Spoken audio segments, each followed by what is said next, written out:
we cranes dance because we have self-knowledge, the Africans say.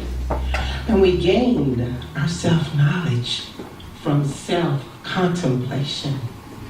They say because of our self-contemplation, we were present at the first word of God.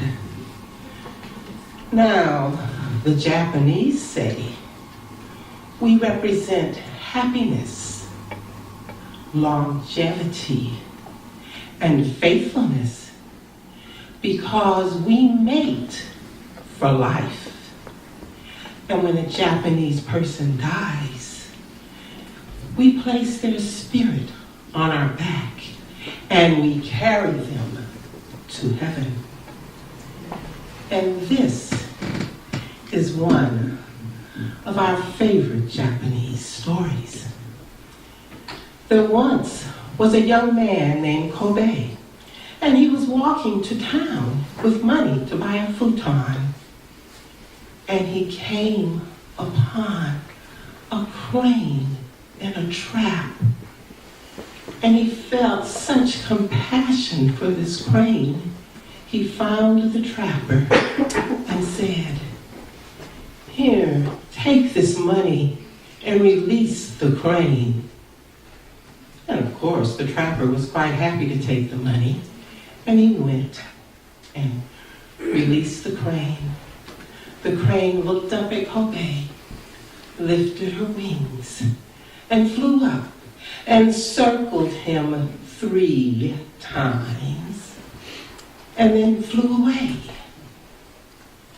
Kobe went home and told his mother, and she said, "We'll buy a futon next year."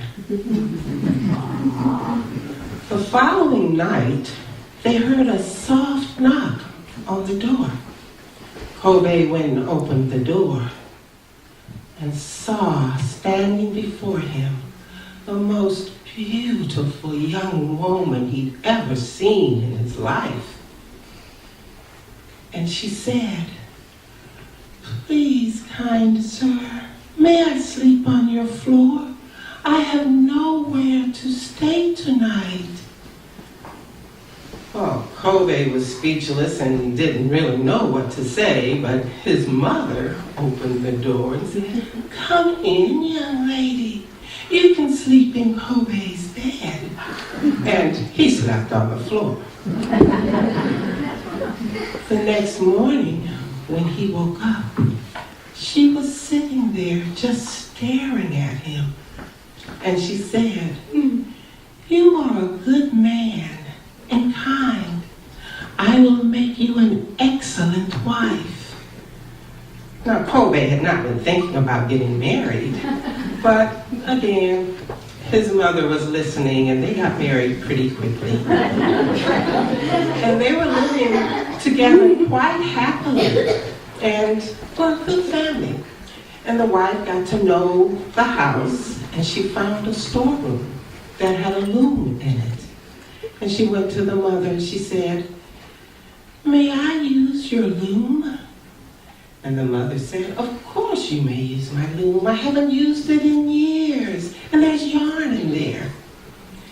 And she said, "Please, do not come in the 3 days while I am weaving.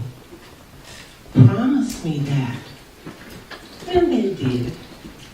And for 3 days, she worked in the room, came out to eat, and at the end of the 3 days, she came out with the most beautiful woven bolt of cloth they'd ever seen.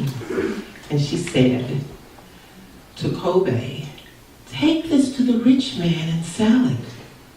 And he did. And the rich man was just amazed. "I can't believe it. This is unbelievable, precious, exquisite. I want another piece. Here is money for the cloth, and tell her I must have another one soon." So he went home, surprised his mother with all of this money, and told his wife what the rich man asked, and she said, "I will make one more piece of cloth, but I don't know how long it will take. you must promise not to come in or open the door. And they promised. She worked hard, but after 6 days, she was starting to look kind of pale and thin, and Kobe was getting worried. And on the 7th night, he woke up. He couldn't sleep. And he heard something fall, or he thought he did, in the storeroom. And without thinking, he ran in and opened the door and stood speechless. Standing at the loom was a crane with hardly any feathers. She was reaching with her beak, taking the feathers out of her body and weaving them in the loom, making the most beautiful cloth, even more beautiful than the first one. And she picked it off and dropped it at his feet, and she said, I am the crane you saved, and I am your wife. But because you have seen me in my true form, I must leave. And she walked out, straight out the door, and stood beneath the full moon and began to dance. And she danced, and Kobe looked with his heart breaking, but there was nothing he could do.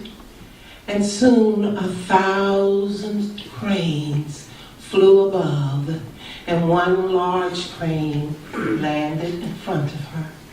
And she got on its back, and he lifted her up, and they circled the house 3 times, and then flew off in the moonlight until they were out of sight. Thank you.